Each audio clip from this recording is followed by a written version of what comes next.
Hey guys, welcome back to Mybartender. Today we'll be making the classic dry martini. Now before we get into it, there's a couple things to keep in mind.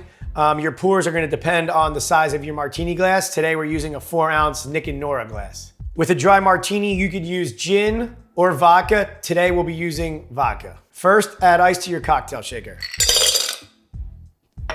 Next, add 2.5 ounces of vodka or gin.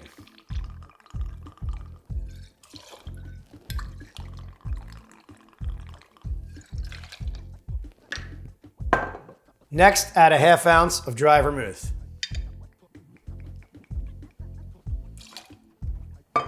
Now shake until well chilled.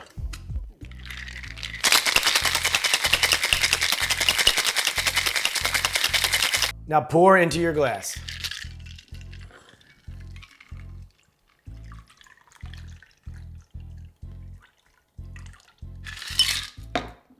Now garnish with a lemon twist. And enjoy.